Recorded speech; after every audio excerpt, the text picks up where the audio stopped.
Hello students, welcome to the lecture.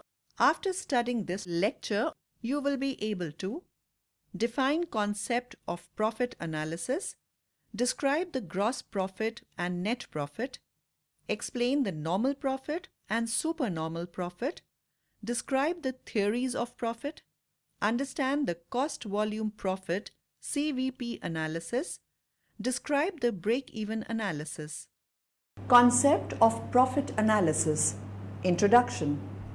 Profit is in excess of revenues over associated expenses for an activity over a period of time. Terms with similar meaning include earnings, income, and margin. Lord Keynes remarked that profit is the engine that drives the business enterprise. Every business should earn sufficient profits to survive and grow over a long period of time.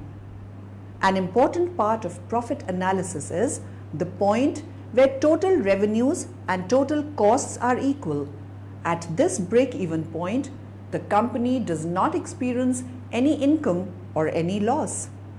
Components of profit analysis.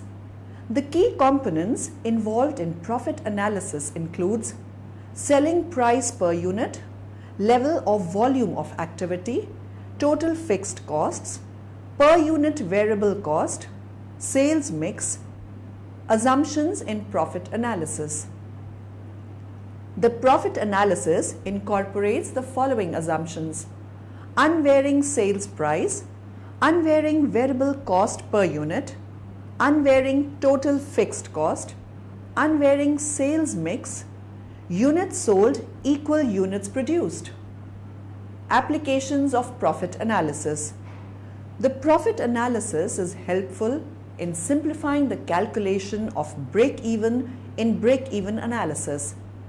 Method adopted for profit analysis.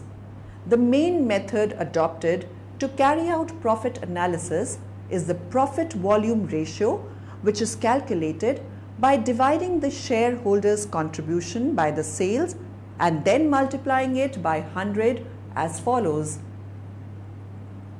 Profit volume ratio is equal to shareholders' contribution divided by sales multiplied by 100. Limitations of profit analysis. The profit analysis is a short-run and marginal analysis which presumes the unit variable costs and the unit revenues to be constant. Gross profit and net profit. Gross profit. The difference between the total revenue and total cost is called gross profit. Gross profit arises after deducting all expenses of production from the total income. Thus, it is the excess of total income over total cost of production. Wages of management. The entrepreneur performs the task of management and supervision, but his remuneration for the above tasks is not deducted from the gross profit. Rent on entrepreneur's own land. Gross profit also includes rent that arises from the entrepreneur's own land used in his production of output. Interest on his own capital. The entrepreneur has also got his own capital which he invests in the production of output. Net profit. Net profits arise because of function of a person as an entrepreneur. These functions are risk-bearing ability, introduction, ovation, etc. Thus, net profit is the excess of revenue over it and implicit cost of production. After deducting all explicit costs from the gross profit, the residue forms the net profit. Payment for risk and uncertainty. Every business involves some amount of risks and uncertainty. An entrepreneur takes risks in the business. The business may flourish or may be liquidated due to widespread loss. Reward for bargaining ability. The reward arising out of bargaining ability of an entrepreneur is also included in the net profit. Reward of innovation. Innovation means introducing new method of production in production. By introducing newly invented techniques in production, an entrepreneur reaps widespread profit than others. The reward for having introduced innovation in the production is included in the net profit. Monopoly gains. Monopoly gains arise due to the nature of market. In such a market condition, the entrepreneur can pay lower prices to the hired factors. It can charge higher price of his product as enjoys the exclusive power of producing that brand of output. In monopoly, the profit is definitely higher. We also exclude such monopoly gains from gross profit. Chance gains. Profit may arise due to certain chance factors. In such a case, no amount of an entrepreneur's effort has been made to reap such profit. Due to sudden rise in demand for a commodity will raise the price, thereby giving rise to windfall profit. This type of profit is not included in net profit. Thus, in order to arrive at net profit, this windfall gain is to be subtracted from gross profit. Normal profit and supernormal profit. The distinction between normal profit and supernormal profits play an important role in economic theory. Normal profit is the reward of entrepreneurial effort. Normal profits are defined as the minimum income that an entrepreneur must earn in order to induce him to remain in the current business or industry. If the entrepreneur does not get this basic minimum, he will not get production. Supernormal profits are the profits earned by the entrepreneur in excess of normal profits which form a part of the cost of production. Supernormal profit, or otherwise called abnormal profit, arises due to risks and uncertainty bearing in the business. It also arises because of monopoly advantage and chance factors. Theories of profit. Profit maximization theories can be classified on the following two grounds: based on evolution of economics, based on types of market. Profit maximization. It is a theory based on evolution of economics. Classical economists, like Adam Smith, believed profit maximization depends on the growth rate of capital accumulations. Ricardian principle. Promoter David Ricardo believes profit maximization is the marginal productivity of land. Karl Marx believes profit maximization is a function of output. Profit maximization. It is the theory based on types of market. For monopolist, MR is equal to MC. Profit maximization of a monopolist depends on the intersection of marginal revenue and marginal cost curve. Oligopolist. The theory is similar to that of the monopolist firm, just that the firms need to interact at a lower degree in case of oligopoly. In the short run, profit may not be impacted. However, the difference will be felt in the case of a long run. Perfect competition. There are no barriers to entry and exit, and market information is deemed to be 100%. The principle is the same. When MR of the revenue tops the MC curve, profit making begins. This will continue till such time the profit reaches industry level. Straight line depreciation method.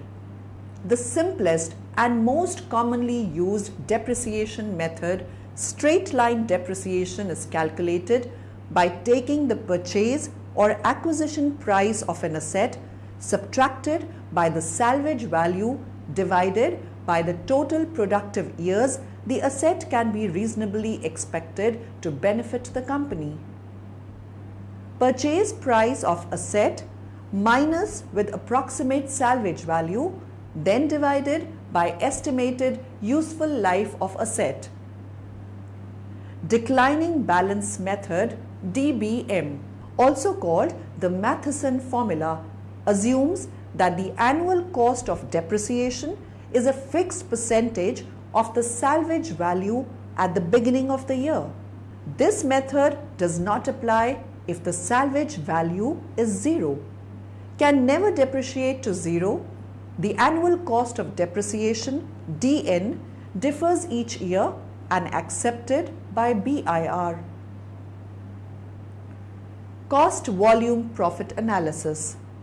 Cost volume profit (CVP) analysis is a managerial accounting technique that is concerned with the effect of sales volume and product costs on operating profit of a business. It deals with how operating profit is affected by changes in variable costs, fixed cost, selling price per unit, and the sales mix of two or more different products. CVP analysis has following assumptions. Cost behavior. Now we're going to be talking about CVP, which is cost volume profit.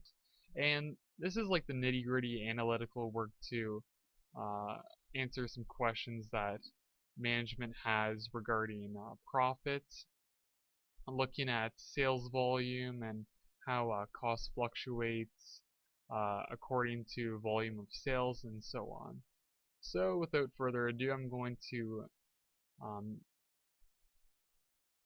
inform you what this jet is doing here with its rocket inferno behind it. And I've come up with this example, which is this company called Rocket Airlines. Pretty great name. They definitely get you from point A to point B fairly quickly. And management is getting asked by their directors and shareholders about a few questions, and I guess management is of course asking these questions to themselves on a daily basis, which are things like how many flights must we sell to break even? We sell to break even. Because with an airline, we're selling individual flights, and we have to obviously pay for our variable costs, which are things like gas and I don't know, maybe like all the DVDs that they provide. Those are really small variable costs. But yes, how many flights we must sell in order to break even and recover our fixed costs, which are, of course, this huge airplane or jet, whatever it might be. Another question we might ask ourselves is, instead of how many flights, how much revenue we must earn to break even. So do we have to earn maybe $500,000 of revenue to break even? Maybe 600, a million, who knows? But CVP analysis is going to help us, or it's going to assist us in determining that. Other questions might be how many flights we can lose before going into the red, which might be obviously how many flights we can lose before we start incurring losses, which is kind of our safety margin, which is probably a good question we should always know the answer to, because we don't want to be incurring losses. Shareholders don't like losses. Or maybe instead of how many flights we can lose, how much revenue we can lose. Of course, we don't want to lose any revenue or flights, but we should always be informed, and we should always be skeptical about our company. So these are all questions that CVP analysis can assist us with. And I just wanted to clear this for a second and just bring forth another layer. And I just wanted to make this little graph, which is a graph between units and dollars. And CVP analysis is essentially looking at, of course, our volume of units we're selling, which in this case are flights, and we're looking at the dollars of revenue we're going to earn and the dollars of cost. So I'm going to make revenue be our white line, and I'm going to make costs our blue line. So revenue, we might earn $100 per flight. So selling each unit or each flight ticket, we might incur $100 per ticket. So our slope is going to kind of look like that, or our line on the graph. And our costs might be variable costs of 75. Well, our costs, of course, as we know, are separated into two things: variable costs and fixed costs. And the variable cost might be $75 a ticket, which covers things like gas and, I don't know, maybe like the DVD rentals of this airline.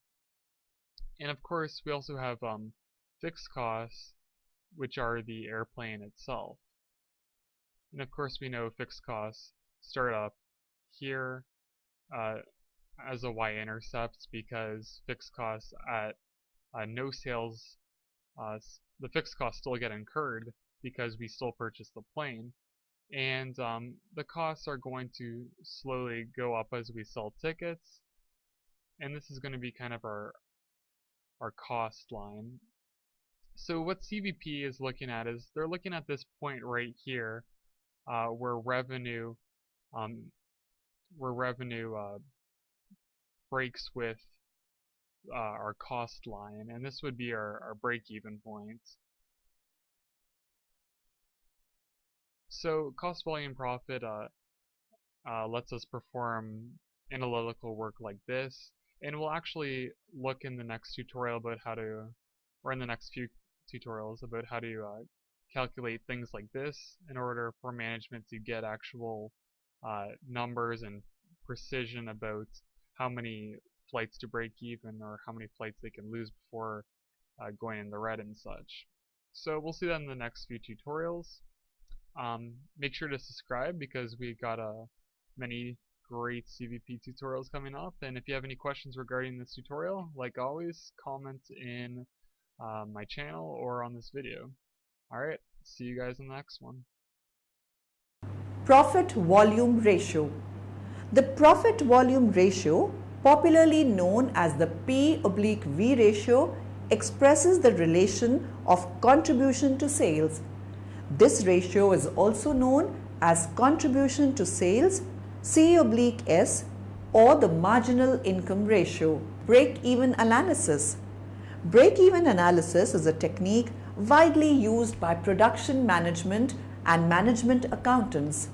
It is based on categorizing production costs between those which are variable, costs that change when the production output changes, and those that are fixed, costs not directly related to the volume of production. Fixed costs.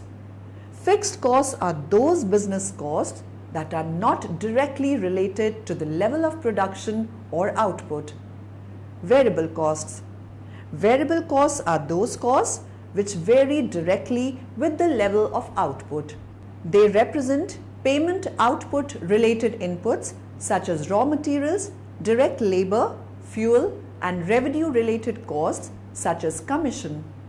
Semi-variable costs. Whilst the distinction between fixed and variable costs is a convenient way of categorizing business costs, in reality there are some costs which are fixed in nature but which increase when output reaches certain levels. They are largely related to the overall scale and or complexity of the business. Appraisal of break-even analysis. The main advantage of break-even analysis is that it points out the relationship between cost, production volume, and returns. It can be extended to show how changes in fixed cost variable cost relationships in commodity prices or in revenues will affect profit. Disadvantages of break-even analysis assumes that sales prices are constant at all levels of output, assumes production and sales are the same. Break-even charts may be time-consuming to prepare. It can only apply to a single product or single mix of products, levels and break-even points. Summary: profit is the reward for entrepreneurial function. Gross profits are the surplus revenue over and above explicit costs. Net profit is the excess of gross profit over explicit and implicit costs.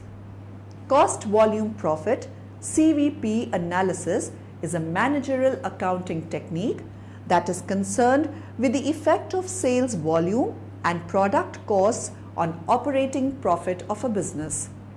The profit volume ratio, popularly known as the P/V ratio, expresses the relation of contribution to sales. Break-even analysis is a technique widely used by production management and management accountants. Break-even chart is a graphical representation of costs at various levels of activity shown on the same chart as the variation of income or sales revenue with the same variation in activity.